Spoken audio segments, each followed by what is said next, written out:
자, 삼국의 대외관계 먼저 볼까요? 거기 보시면 4세기 백제 전성기. 자, 백제가 전성기면 나머지 두 나라는 동맹을 체결하게 되죠. 4세기 때는 고구려와 신라가 동맹을 체결했는데 이때는 1대1 동맹이라고 보기는 좀 어려웠죠. 왜냐하면 신라가 이제 막 중앙집권국가로 성장할 시기니까. 자, 그래서 고구려가 신라를 마치 자기 속국처럼 생각을 했기 때문에 일본이 쳐들어왔을 때 도와준 거죠. 그래서 백제 전성기 때는 나머지 두 나라 동맹. 자, 거기 지금 국외 관계까지 언급이 되어 있죠. 자, 4세기에는 5호 16국의 분열 시기예요. 즉 중국이 5호 5개의 민족에 의해서 16국 16개의 나라로 분열될 때였기 때문에 이 5호는 북방민족들을 얘기하는 거예요. 흉노족, 선비족, 저족, 갈족, 강족 뭐 이런 애들이 있었어요. 자, 그래서 요 5호 16국의 분열기, 북쪽 지방은 5호 16국의 분열기였었고, 자, 그 다음에 아래쪽은 이제 동진, 거기 보시면. 자, 그 다음에 5세기 고구려 전성기 때는 남북조로 나눠져 있었죠. 그래서 4세기는 5호 16국의 분열기, 그 다음에 5세기는 중국이 남북조로 나눠져 있었던 분열기, 이렇게 보시면 되고요. 자, 거기 보시면은 주로 남북조 모두와 교류했던 나라가 아까 고구려라고 했고, 중국 남조와 주로 교류했던 나라는 백제라고 했었죠. 그래서 거기 지금 각 나라와의 관계가 나와 있고요.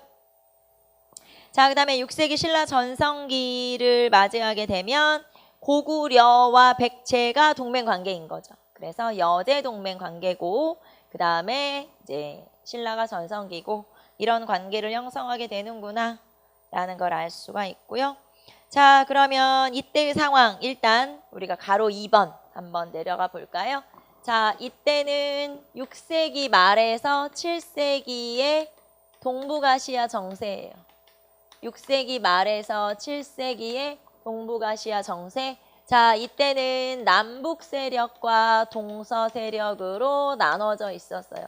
자, 남북 세력 대 동서 세력으로 이렇게 나눠져 있었는데, 여기서 말하는 남북 세력이라고 하는 게 돌궐, 그 다음에 고구려, 그 다음에 백제, 그 다음에 외.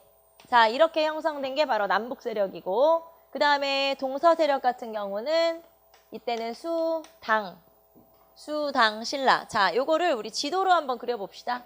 자, 여기는 신라고요. 신라가 이렇게 이제 한강유역을 차지했고, 여기 밑에 백제가 있었죠. 그 다음에 위에 고구려가 있었고, 자, 그 다음에 중국 같은 경우는 지금 아까 우리 중국이 남북조로 나눠져 있다고 했잖아요. 그런데 이거를 수나라가 통일을 한 거예요. 그러면은 수라고 하는 좀 더 강력한 나라, 통일을 한 강력한 나라가 등장했기 때문에 요 고구려는 아무래도 긴장할 수밖에 없죠. 이 동북아시아에서 내가 제일 강대국인 줄 알았는데 강대국이 등장을 한 거예요. 그래서 요 고구려와 그 다음에 돌궐이 동맹을 체결해서 새로 등장한 수나라를 견제하게 된 거죠. 자, 그래서 한번 보시면, 자, 돌궐이 고구려와 백제가 연결돼서, 그리고 백제랑 기본적으로 절친인 나라가 외죠, 외. 자, 그래서 백제와 외 이렇게 연결되어 있는 나라들 이렇게. 자, 그 다음에 신라 같은 경우는 이제 한반도 안에서는 친하게 지낼 나라가 없잖아요. 그러니까 수나라와 신라가 이렇게 연결돼 있었죠. 그래서 신라와 수나라 사이에 이렇게 동맹 관계. 그리고 수나라는 금방 망해요. 그리고 나서 당나라가 들어서게 되죠. 그래서 우리가 남북 세력은 돌궐, 고구려, 백제, 외, 그 다음에 동서 세력은 수당 그리고 신라, 이렇게 연결되는 남북 세력과 동서 세력으로 이렇게 나눠져 있었어요. 이때가 언제냐? 6세기 말부터 나타나는 동아시아의 정세라고 볼 수 있죠. 100페이지 보시면은 지도에 나와 있어요. 이게 남북 세력과 동서 세력으로 나눠져 있었다. 그리고 서로 대립하고 있었고, 이 사이에서 벌어진 전쟁이 여수 전쟁과 여당 전쟁이에요. 그래서 여수 전쟁과 여당 전쟁. 자, 우리는 먼저 여수 전쟁을 한번 봅시다. 자, 여수 전쟁 누구랑 싸웠냐면 고구려랑 수나라랑 싸운 거예요. 그래서 여수 전쟁은 고구려 대 수나라 이렇게 싸운 전쟁이 바로 여수 전쟁이라고 볼 수가 있죠. 자, 그러면 여수 전쟁의 일단 원인으로부터 한번 생각해 봅시다. 자, 수라고 하는 되게 강력한 애가 등장을 했어요. 그러면 그 전까지 일진은 누구였어요? 대장은 누구였어? 고구려. 일진. 근데 일진이 전학을 온 거야. 그러면 어떻게 해야 돼요? 그러면 이제 둘 사이에 순위를 결정해야 되는 거 아니에요? 그래서 이제 둘 사이에 이제 경쟁이 시작되죠. 누가 센지 일단 겨뤄봐야 될 거 아니야. 그래서 고구려가 먼저 선방을 날린 거예요. 선방을 날린 거죠. 그래서 먼저 수나라를 공격을 해본 거예요. 제가 얼마나 센지 모르니까. 자, 원인은 뭐냐면 고구려의 선제 공격이 있었어요. 고구려가 수나라를 먼저 공격한 거예요. 그래서 고구려의 선제 공격이 있었다. 자, 그러니까 열받은 수나라 어떻게 했겠어요? 이제 쳐들어와야지. 그래서 수나라와의 전쟁이 시작되는데 우리는 항상 전쟁을 할 때 살수대첩만 하잖아요. 실제로는 자, 경과 한번 볼까요? 자, 경과 1차, 2차, 3차, 4차 전쟁이 있었어요. 이번에는 조금 깊이 있게 들어가 볼게요. 자, 그래서 원래 우리는 맨날 살수대첩만 얘기하지만 실제로는 이렇게 4번의 전투가 사실은 더 있게 되죠. 자, 그러면은 수나라의 선제 공격. 자, 고구려가 수나라를 먼저 선제 공격을 한 건 여러분 100페이지. 100페이지 보시면은 요서지방을 고구려가 수나라의 침입에 대비하여 먼저 공격했다. 자, 이때가 선제 공격, 그리고 1차 침입이 바로 이때예요. 그래서 1차는 수, 문제의 침입이죠. 자, 공격을 받은 수나라 열받았겠죠. 쳐들어왔어요. 근데 그때 쳐들어왔던 건 수, 문제. 이제 수나라 황제 이름이죠. 수, 문제가 공격을 해왔고 그때 같이 우리가 싸웠는데 이때는 고구려가 잘 막아냈어요. 그래서 별다른 피해 없이 그냥 화친을 맺고 돌아갔고요.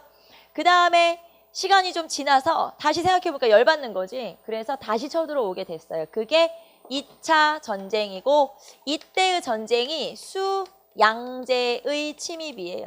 그리고 이때 수, 양제가 113만의 대군을 끌고 쳐들어왔고 자, 이 국경 지역에서 막힌 거죠. 말하자면. 자, 국경을 넘어와야 되는데 이 요서지방에서 막혔어요. 수나라와의 국경 지방에서 넘어오지를 못하고 계속 여기서 격전을 벌이게 되자 이 중에서 따로 30만의 별동대를 뽑아서 평양성을 공격하도록 한 거죠.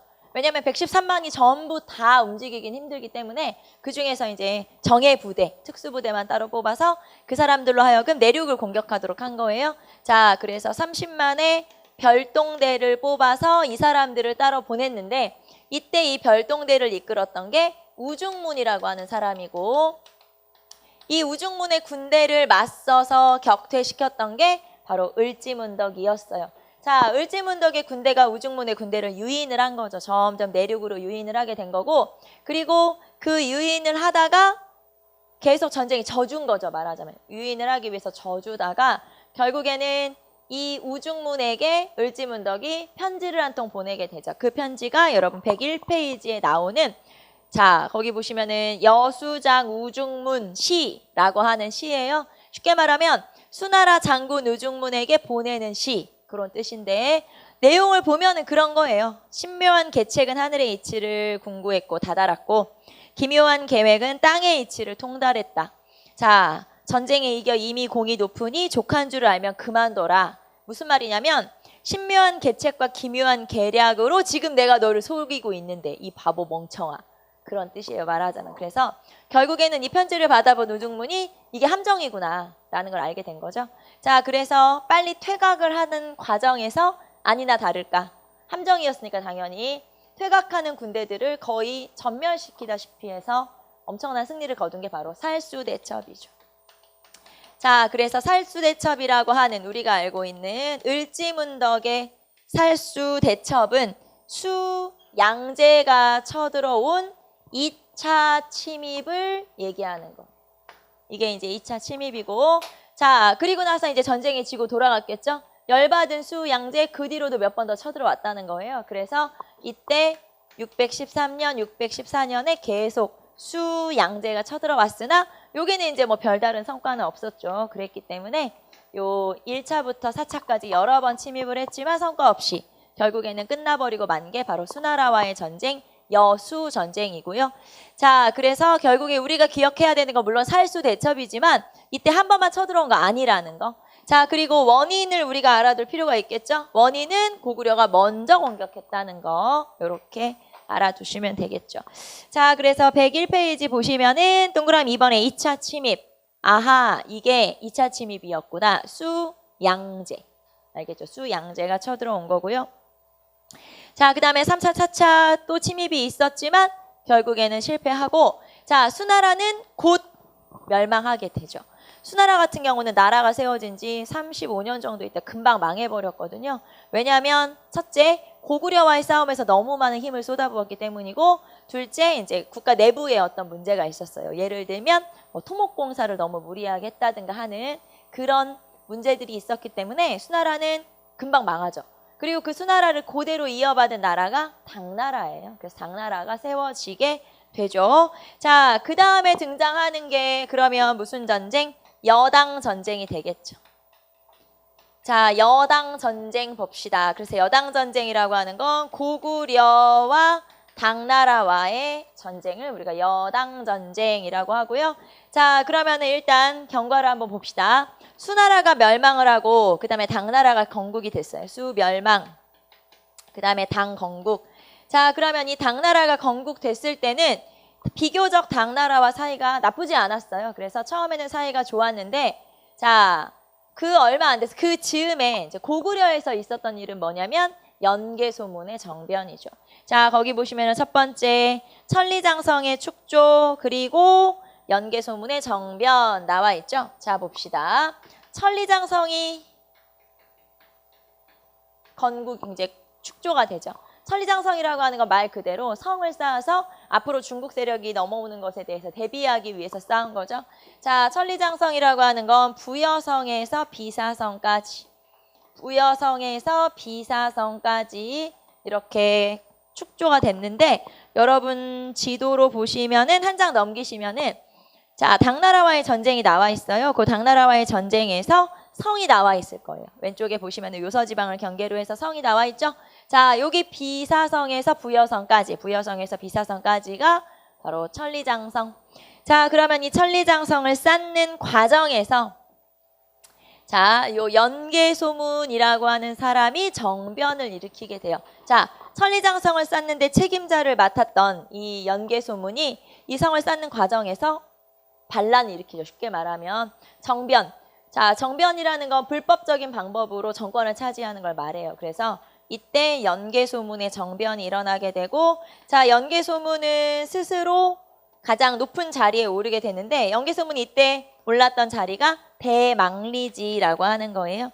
망리지가 뭐냐면 수상을 말해요. 군권을 가지고 있는 임시 수상을 말하는데, 이제 여기서 이런 수상의 자리에 오르게 되죠. 자, 그리고 스스로 대망리주가 돼서 모든 정권을 차지하게 되고 왕도 교체하게 되고, 그게 바로 연개소문이고요. 자, 그런데 그러면 그 과정에서 왜 당나라가 쳐들어왔냐? 자, 요 과정에서 요 당나라가 쳐들어오게 된 원인은 뭐냐면, 자, 연개소문의 대당 강경책 때문이에요. 연개소문은 정권을 차지하고 나서 당나라에 대해서 좀 강하게 나가는, 당나라에 대해서 좀 싸가지 없게 구는, 쉽게 말하면 그런 정책을 실시하게 되고, 이런 대당 강경책이 당나라를 건드리게 된 거죠. 그래서 결국에는 당나라가 쳐들어오게 되었다. 자, 요게 바로 자, 대당, 그러니까 여당 전쟁의 원인이 되겠죠. 자, 거기 원인을 한번 보시면 연개소문의 대당 강경책. 자, 독재 정치를 실시하면서 당나라에 대해서는 세게 나가는 정책을 폈기 때문에 당연히 당나라가 쳐들어올 수밖에 없었다. 자, 그래서 당태종이 직접 군대를 끌고, 당나라 황제가 직접 군대를 끌고 쳐들어왔는데, 아까 우리 국경성에 수나라는 막혔다고 했잖아요. 국경성을 뚫지 못하고 여기에서 별동대를 보냈는데, 당나라는 우리가 서서히 무너지기 시작했어요. 그리고 마지막 남은 성.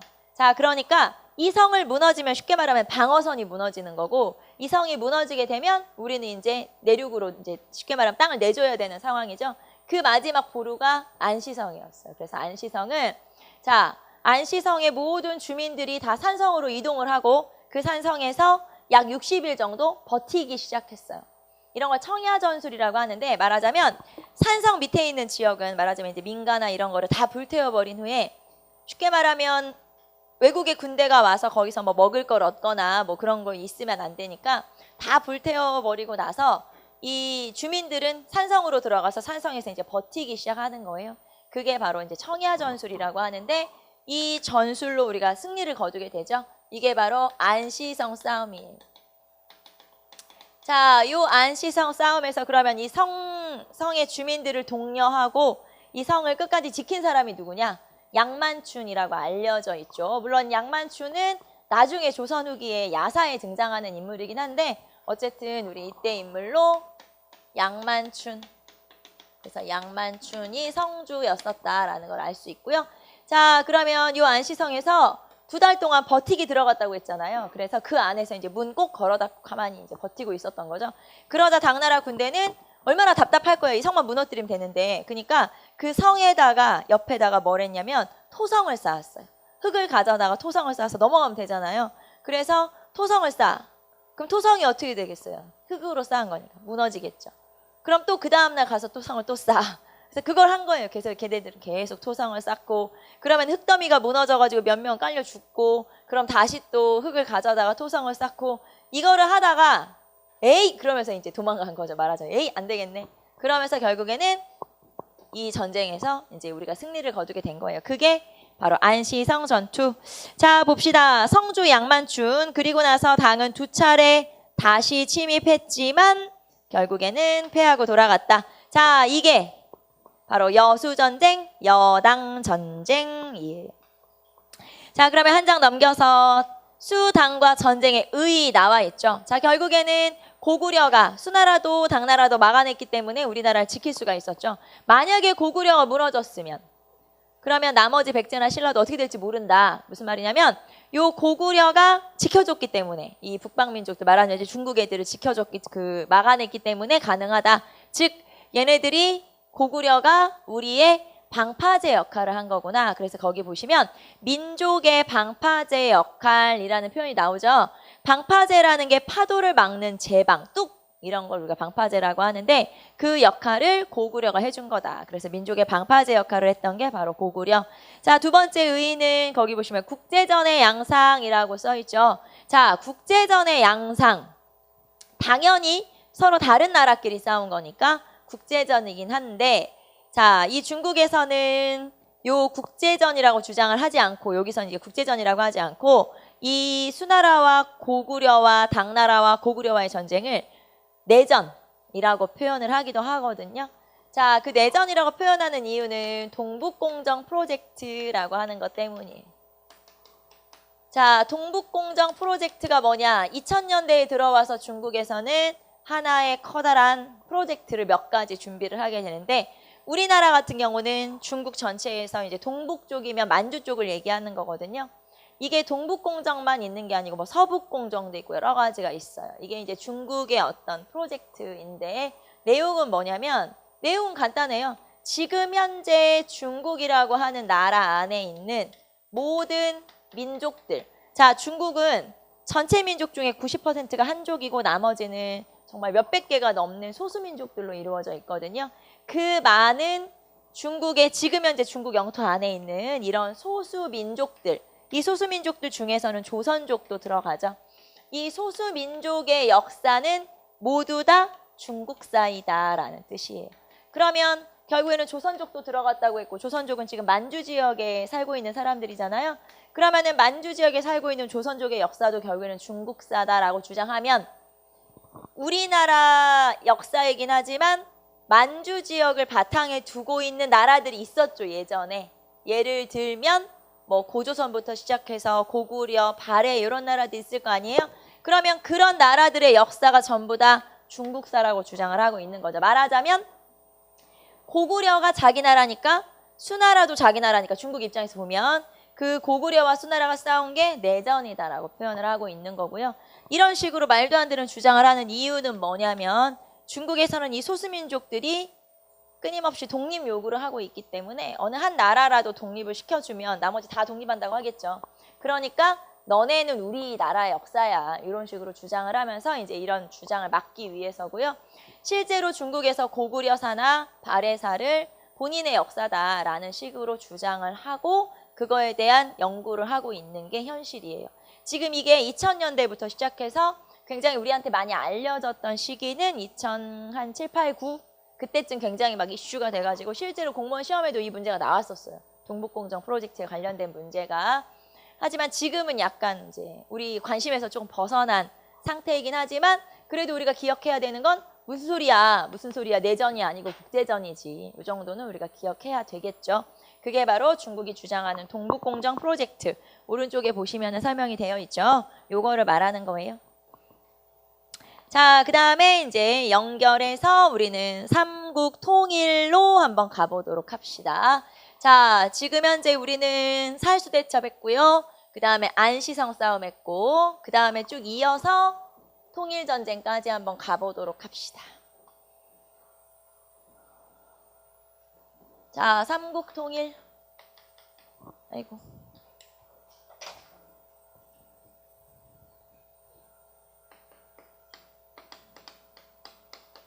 자, 일단 삼국 통일에서는 뭐가 제일 중요하냐? 과정이 제일 중요하겠죠. 자, 우리가 순서대로 한번 쭉 써볼 건데요. 과정 한번 체크해 보도록 합시다. 자, 맨 처음에 첫 번째 단계는 나당 동맹이 돼야 되겠죠. 자, 처음에 신라가 동맹을 하려고 했던 나라는 어디였어요? 처음에 고구려. 자, 백제가 괴롭혀서 못 살겠다. 고구려한테 도움을 요청하러 갔지만 고구려에서 거절했다고 했죠. 자, 그때가 선덕여왕 때고 선덕여왕 때 거절당하고 나서 그 다음에 진덕여왕 때 이번에는 당나라로 가게 돼요. 당나라에게 군대를 빌려오게 되죠. 자, 그래서 나당 동맹이 체결되죠. 자, 나당 동맹이 체결된다. 자, 그게 바로 진덕여왕 때 시기를 좀 알아두시고 거기 보시면은 648년에 나당 동맹이 체결되죠. 앞에서 우리가 살수대첩 612년이었고 제가 지금 연도를 얘기하고 있어요. 순서 한번 체크해 보란 얘기예요. 그 다음에 안시성 싸움이 안시성 전투가 645년이었고 그 다음에 나당 동맹이 체결된 신라로 하면 진덕여왕 때 그때가 648년이었어요. 그래서 순서대로 한번 정리해 보자. 이때는 시기가 가장 중요하기 때문에 이 앞에 전쟁은 제가 안 썼지만 좀 전에 살수대첩하고 여수전쟁하고 여당전쟁이 있는 거죠. 앞에. 그렇게 정리하시면 되겠죠. 자, 그 다음에 나당 동맹군이 제일 먼저 멸망시킨 나라가 어디예요? 당연히 백제. 그쵸? 목표가 백제였으니까. 그래서 백제를 먼저 멸망시키게 되죠. 자, 그러면 백제는 660년에 자, 백제 같은 경우는 당연히 사비성이 함락되면서 그때 사비성이 수도였으니까 사비성이 함락되면서 멸망을 하게 되는데 자, 그러면 이 백제 멸망과 관련해서 자, 신라에서는 김유신이 군대를 끌고 갔고요. 그 다음에 당나라에서는 소정방이라고 하는 사람이 군대를 끌고 왔어요. 그래서 당의 소정방과 그 다음에 신라의 김유신이 군대를 끌고 갔는데 실제로 백제군과 전투를 벌인 거는 김유신이에요. 김유신의 군대가 먼저 도착했거든요. 그래서 김유신의 군대와 백제의 자, 백제의 마지막 결전을 벌였던 장군이 누구예요? 개백의 결전이 있었죠. 그래서 이때 개백의 군대가 5천, 김유신의 군대가 5만이었어요. 그래서 10배 되는 군사와 싸움을 하게 되죠. 결국에는 이 신라의 김유신과 백제의 개백이 싸웠던 전투가 우리가 알고 있는 황산벌 전투가 되겠죠. 황산벌은 지금의 논산쯤 돼요. 그래서 황산벌 전투에서 승리를 하게 되고 그리고 이제 사비로 도착을 한 거죠. 말하자면. 자, 그래서 김유신의 군대가 이 전투를 하고 돌아오는 길이었으니까 좀 늦었어요. 그랬더니 이 소정방의 군대가 먼저 도착해서 김유신을 죽여야 된다. 늦게 왔으니까. 네, 그렇게 김유신을 죽여야 된다. 그래서 쉽게 말하면 강대국이 약소국을 쉽게 말하면 이제 뭐 괴롭힌 거죠. 깔본 거죠. 말하자면. 그래서 그런 일도 있었던 게 바로 자, 그래서 신라의 김유신과 개백의 전투에서 개백이 패배를 하면서 결국에는 백제가 멸망을 당하게 되고 자, 그리고 이때 아까 말했던 것처럼 사비성이 함락되면서 마지막 수도가 사비성이니까 사비성이 함락이 되면서 결국에는 백제가 멸망을 당하게 되죠. 자, 그래서 거기 보시면은 가로 2번에 황산벌의 패배에 나와 있어요. 그리고 자, 황산벌에서 신라 김유신과 백제 개백이 싸워서 그리고 사비성으로 진출하게 된다. 이런 내용들 한번 보시고요. 자, 그 다음에 자, 그러면은 백제를 멸망시키고 나서 당나라는 백제의 옛 땅에다가 백제의 옛 땅에다가 오도독부라고 하는 걸 설치하게 돼요. 도독부라고 하는 건 당나라가 그 지역을 점령하고 설치한, 왜 우리 앞에서 한나라가 고조선 멸망시키고 그 자리에 세운 게 그런 거, 한군연 같은 거라고 생각하시면 돼요. 그래서 그런 것처럼 여기에 이제 도독부 또는 도호부라고 하는 걸 설치하게 돼요. 그래서 당나라가 웅진 도독부, 원래는 도독부가 있었는데 그 중에서 이제 없애고 웅진만 남겨둔 거죠. 웅진 도독부를 설치하게 돼요. 자, 웅진 도독부를 설치하게 되고, 자, 그리고 백제는 멸망을 했지만 백제의 부후운동이 또 바로 전개가 돼요. 그래서 약 4년 정도 백제 저항이 계속되게 되죠. 자, 그래서 백제의 부흥운동이 일어나게 된다. 자, 그러면 백제 부흥운동 한번 볼게요. 저는 이제 사람 이름만 볼 건데 여러분은 어디서 주류성과 임존성을 중심으로 백제 부흥운동이 일어나게 되죠. 자, 복신, 그 다음에 도침, 그리고 흑치상지, 그리고 왕자풍, 부여풍이죠. 그래서 부여풍까지, 왕족이죠, 이 사람은. 그래서 부여풍까지 이렇게 백제 부흥운동이 아까 어디서 있었다고 했냐면 주류성과 임존성을 중심으로 해서 나타나게 되죠. 자, 복신, 도침, 그 다음에 왕자풍을 추대하고 주류성에서, 그리고 흑지상지는 임존성에서, 자, 이렇게 백제 부흥운동이 전개가 되고요. 약 4년 동안의 백제 부흥운동이 있었지만 결국에는 얘네들이 또 꼭 이런 게 실패한 이유가 지도층의 내분 때문에 실패하죠. 지들끼리 막 죽이고 싸우고 그러다 보니까 결국에는 실패로 돌아가게 되죠. 결국에는 백제 부흥운동이 실패로 돌아갔고, 자, 그러면 백제가 이렇게 부흥운동을 하는 과정 중에, 자, 가장 백제랑 절친이었던 나라가 어디예요? 일본, 외가 있었죠. 그래서 외의 지원도 있었어요. 그래서 외의 지원. 자, 이 백제 부흥군을 일본이 지원해주기 위해서 왔다. 그래서 일본이 이 나당 연합군과 전쟁을 벌이게 되죠. 자, 이 백제의 지원, 외의 지원이 백강 전투예요. 자, 백강에서 말 그대로 백강까지 왔던 일본의 군대와 나당 연합군이 전투를 벌이게 된다. 이게 바로 백강 전투고, 백강은 사실 정확히 어디인지 모르지만 금강 어디쯤일 거라고 생각해요. 금강하구 뭐 어디쯤일 거다라고 추측하는 게 바로 백강. 그래서 여기에서 2번이나 쳐들어왔으나 결국에는 실패를 거두게 된 게 바로 백강 전투. 자, 거기 보시면은 동그라미 2번에 백강 전투. 자, 외의 수군이 왔었으나 결국에는 실패로 끝나게 되는 게 바로 이 외의 지원, 백강 전투였었고요. 자, 그러면 이렇게 이제 백제 멸망이 마무리되면서 그 다음의 목표는 어디예요? 고구려. 사실 신라 같은 경우는 백제 멸망이 제일 큰 목표였으니까 이제 백제를 멸망시키면 되는구나. 하지만 당나라 입장에서는 그 전에 안시성 싸움에서 한번 졌어요. 기분 나빠. 그래서 그 다음 타겟은 고구려. 고구려로 이제 타겟을 잡은 거죠. 자, 그래서 그 다음 멸망은 고구려가 되겠죠. 고구려 멸망. 자, 고구려 멸망은 시간이 좀 지났죠. 668년에 고구려가 멸망을 당하게 되는데, 자, 고구려 같은 경우는 굉장히 나라 덩어리가 크잖아요. 그런데 그렇게 등치 큰 고구려가 갑자기 이렇게 당나라의 군대에 결국엔 굴복하게 된 이유는 크게 2가지가 있어요. 첫 번째, 이렇게 고구려가 망한 이유는 첫 번째, 그 전에 살수대첩과 그 다음에 안시성 싸움, 즉 수와 당과의 전쟁에 너무 많은 국력을 소모했기 때문에. 그래서 첫 번째 원인은 국력 소모. 자, 그다음에 2번째 원인은, 자, 연개소문이 죽고 나서 연개소문의 아들과 동생 사이에 권력 쟁탈전이 있었어요. 말하자면 동생인 연정토와 그 다음에 아들들인 남산, 남건, 남생 이런 애들이 있었거든요. 그래서 이 삼촌과 조카 사이에 분열이 있었어요. 그러니까 이 중에서 뭐 신라로 망명을 하거나 당나라로 들어가거나 결국에는 뭐 남산 정도가 이제 이 평양성을 지켰다거나 이런 일들이 벌어지게 되면서 결국에는 지배층이 뿔뿔이 흩어지게 된 거죠. 지배층의 내분으로 결국에는 고구려라고 하는 이렇게 엄청 등치 크고 힘센 나라가 하루아침에 무너지게 된 거예요. 그래서 고구려가 멸망을 이렇게 금방 당한 이유는 2가지 원인이 있다는 거. 자, 어쨌든 고구려가 멸망을 당했죠. 역시 나당 연합군에 의해서 평양성이 함락되면서 결국에는 멸망을 당하게 되죠. 자, 그게 바로 고구려 멸망. 자, 그리고 고구려를 멸망시키기 전에 제가 여기다가 뭐 하나 더 쓸게요. 자, 당나라는 신라 땅에다가도 뭘 하나 설치했었죠. 그게 뭐였냐면 계림도독부. 계림도독부를 설치했었어요.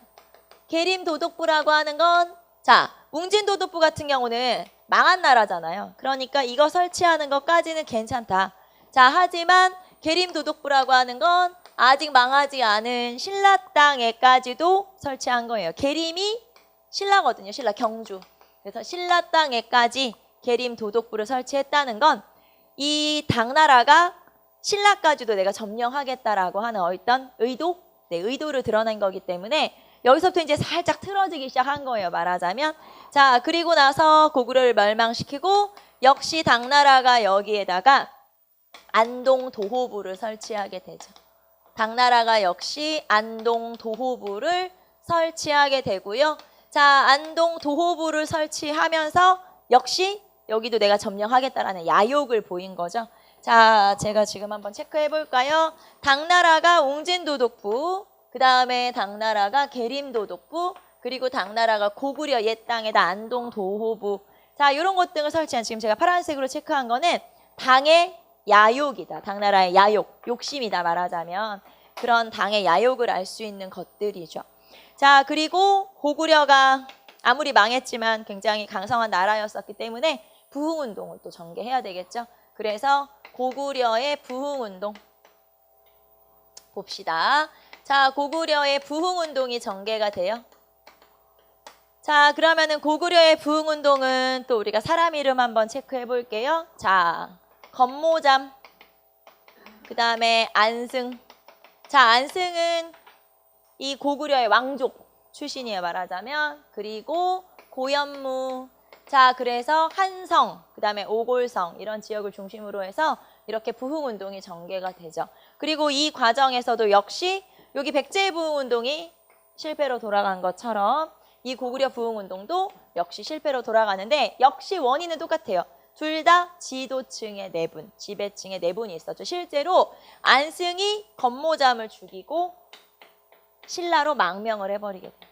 신라로 망명을 해버리게 된다. 그러면서 고구려 부흥운동도 이제 쉽게 말하면 파토가 나는 거죠. 깨져버리게 된 거죠. 자, 그러면 지금 현재 고구려까지 멸망을 시키고 나서 신라가 한번 돌아봤겠죠. 이제 어떻게 처리해야 되냐. 그랬는데 우리 아까 좀 전에 체크했던 당나라의 야욕, 욕심 이런 것들이 있었어요. 자, 이제 이 당나라를 서서히 견제하기 위한 신라의 정책들이 시작이 되죠. 그래서 제일 먼저 등장을 한 게 자, 일단 요 당나라가 설치한 웅진도독부를 폐지했어요. 그리고 나서 여기에다가 신라의 관청을 설치하죠. 소부리주를 설치하는데 이 신라에서 이렇게 당나라를 쫓아내는 과정에서는 옛 백제 사람들과 옛 고구려 사람들과의 연합이 있었어요. 말하자면 그래서 결국에는 믿을 건 우리 민족밖에 없다 이런 거죠. 그래서 당나라를 견제하기 위해서 옛 백제 주민들과 옛 고구려 주민들을 끌어들여요. 말하자면 자기 편으로 끌어들인 후에 이 사람들과 같이 당나라를 견제해 나가기 시작하죠. 자, 그래서 백제의 옛 땅에 설치한 웅진도독부를 폐지하고 자, 그러니까 이제 여기서부터는 신라의 대응이라고 볼 수가 있겠죠. 제가 여기다 이렇게 써볼게요. 자, 이런 당의 야욕에 대한 신라의 대응, 당의 야욕에 대한 신라의 대응 첫 번째가 자, 웅진도독부를 폐지하고 여기에다가 소부리주를 설치하게 돼요. 소부리주를 설치하게 된다. 소부리주는 뭐냐면 이 신라의 행정구역이라고 생각하시면 돼요. 신라의 관청이다. 그러니까 당나라가 만든 거는 없애버리고 그 다음에 신라가 내가 여기를 점령할게. 그러면서 이 지역에다가 관청을 설치했다. 그렇게 보시면 돼요. 그래서 소부리주라고 하는 걸 설치하게 되고 자, 그 다음에 당의 유민을 수용하게 되죠. 그러면서 이제 고구려의 유민을 수용을 하게 돼서 고구려 유민과 힘을 합쳐서 당을 쫓아내게 되는데 자, 고구려 유민을 수용하게 된다. 자, 그리고 여기서 말하는 고구려 유민이라는 건 안승을 말하는 거예요. 아까 안승이 망명해서 넘어왔다고 했죠. 자, 그래서 안승으로 하여금 보덕국의 왕으로 추대하게 돼요. 자, 보덕국이라고 하는 건 뭐냐면 후고구려국 같은 거라고 생각하시면 돼요. 말하자면 고구려의 부흥국 그런 거를 만들었는데 이 고구려의 부흥국을 신라 땅 안에다가 만들었다는 거예요. 신라가 점령한 지역에다가. 자, 요 보덕국이라고 하는 나라는 익산 금마저에 만들었어요. 익산 금마저에 후고구려국, 말하자면 고구려 부흥국, 즉 보덕국이라고 하는 나라를 세우고 그다음에 고구려로부터 망명해 온 사람이 있었죠. 신라의 왕족인 안승을 왕으로 추대한 거예요. 알겠죠? 그래서 이 보덕국의 왕으로 추대했던 게 이때쯤 된다. 그래서 시기를 좀 보시면 되고, 자, 그 다음에 이렇게 이제 백제의 유민과 고구려 유민을 끌어들인 후에 결국에는 결전이 필요하겠죠. 결국엔 당군을 쫓아내는, 그게 바로 나당 전쟁이고, 이 나당 전쟁 중에서 가장 대표적인 전쟁이 매소성 전투. 자, 매소성 전투. 자, 매소성 전투를 통해서 이 당나라의 군대를 쫓아내고 나서 그리고 마지막에 기벌포 전투를 통해서 자, 이 매소성 전투를 통해서 신라가 이제 쉽게 말하면 승기를 잡기 시작해요. 이제 신라가 이제 승리해 나가기 시작했고 그리고 기벌포 전투를 통해서 4,000명의 이 당나라 군대를 당나라 수군을 무찌르면서 결국에는 당군을 완전히 축출할 수가 있었죠. 그래서 나당 전쟁에서 승리를 거둔 게 바로 매소성 전투와 기벌포 전투. 그 다음에 나당 전쟁에서 대표적인 전투는 매소성 전투. 이렇게 찾으면 되겠죠. 자, 그래서 우리가 삼국통일의 과정을 한번 쭉 살펴봤는데 다시 한번 봅시다. 백제 멸망. 그 다음에 고구려 멸망. 그리고 나당 전쟁. 자, 가장 기본적인 삼국통일의 과정은 이렇게 되는 거죠. 가장 기본적인 삼국통일의 과정은 백제 멸망시키고 나서 그 다음에 고구려 멸망하고 나서 그 다음에 당나라 쫓아내면 끝 이렇게 되는데 이 과정에서 이제 여러분이 좀 알아두셔야 되는 시험에 잘 나오는 최근 들어서 잘 나오는 과정이 자, 그중에 몇 가지 체크해 볼까요? 백강전투. 자, 백강전투 시기 한번 체크해 보시고 그 다음에 이 중에서는 소부리주 설치 그 다음에 안승을 보덕국 왕으로 추대했던 거 그리고 매소성 전투 정도. 지금 제가 한 4개 정도 체크했죠. 이 4가지가 제일 최근 들어 시험에 잘 나오는 순서를 물어보거나 할 때 제일 잘 나오는 내용이기 때문에 이 4가지 정도 제가 더 체크했고요. 그 다음에 기본이 되는 과정 알아두시면 되겠죠. 특히 이런 과정, 순서, 전쟁 이런 과정에서는 예를 들면은 뭐 여기와 여기 사이에 가와 나 사이에 뭐가 들어가냐 이런 식의 문제들이 많이 출제되니까 순서를 좀 처음부터 정리를 쭉 하시면 되겠죠. 제가 연도 쓴 거 정도는 순서에 나올 수 있는 것들이고요. 특히 많이 나오는 게 이 노란색으로 지금 체크한 것들이니까 이렇게 알아두시면 되겠죠. 그래서 신라의 삼국통일을 조금 더 자세하게 한번 조금 더 디테일하게 한번 들어가 봤어요. 잘 나오는 거 아까 백강전투라든가 그 다음에 소부리주 설치라든가 그리고 요 중에서 뭐 안승 보덕국 왕으로 추대했다거나 매소성 전투라거나 이런 것들이 주로 많이 언급돼요. 그래서 그런 것들 체크 한번 해보세요. 자, 그래서 104페이지, 105페이지까지 한번 정리해봤고요. 자, 그 다음에 우리는 삼국통일의 의의와 한계 105페이지로 한번 가볼까요? 자, 그러면 삼국통일.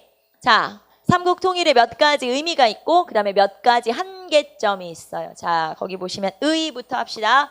제일 중요한 건 일단 최초의 민족 통일이라는 거. 처음 통일한 거죠. 그래서 최초의 민족 통일이다. 이게 가장 중요한 거고 자, 마지막에 결국에는 당나라를 쫓아냈죠. 그래서 자주적 통일이라고 표현해요. 자, 결국에는 당나라를 쫓아냈어. 우리가 한 거야. 자주적 통일이라고 표현하는데 자, 그러면 여기서 한계, 부족한 점 한계 첫 번째.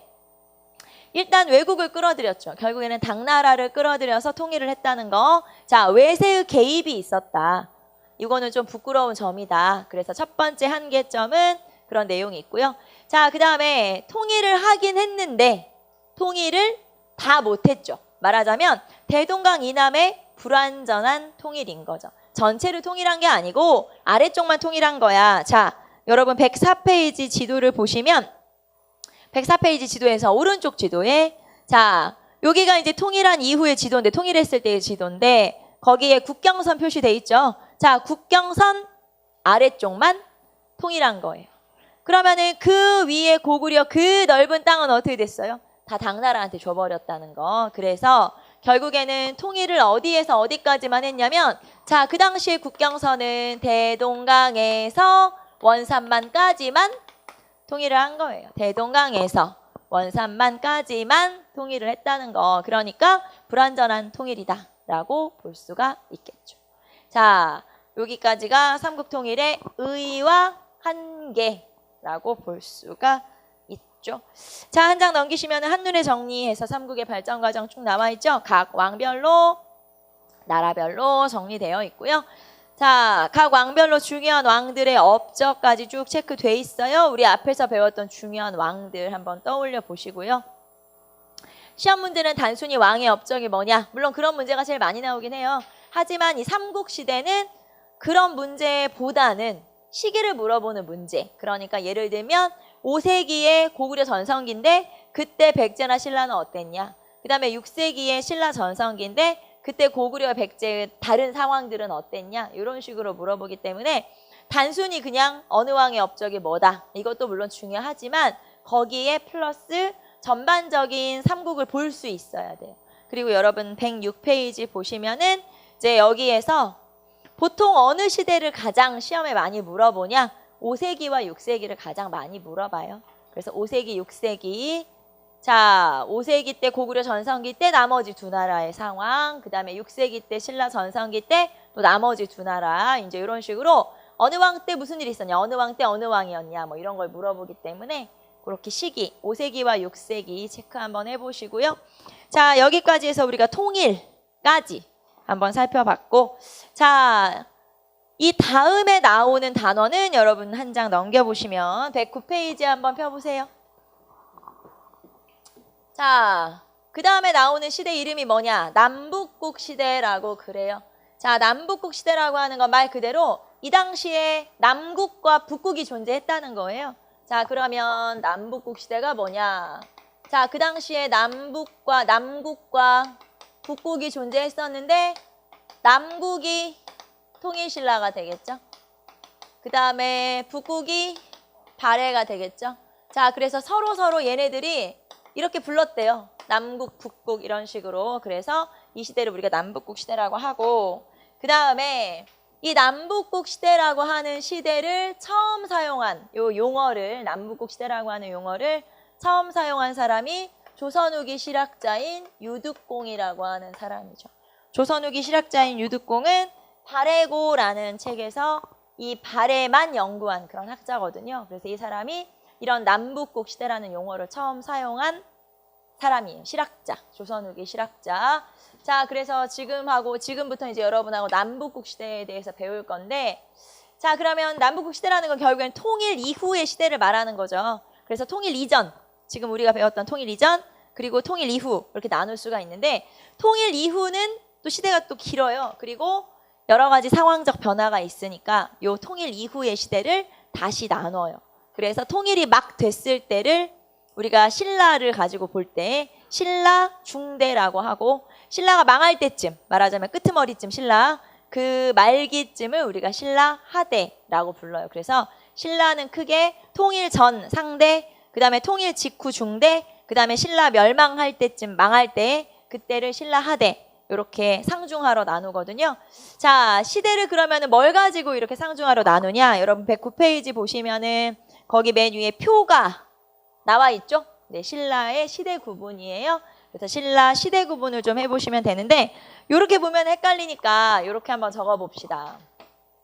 자, 신라라고 하는 나라를 시대를 구분할 때 신라를 시대 구분하는 어떤 기준이 되는 건 삼국사기라고 하는 책이 있고요. 그 다음에 삼국유사라고 하는 책이 있어요. 둘 다 삼국시대에 관한 그런 책인데, 요 삼국시대에 관한 책들에서 신라를 다시 구분을 하고 있어요.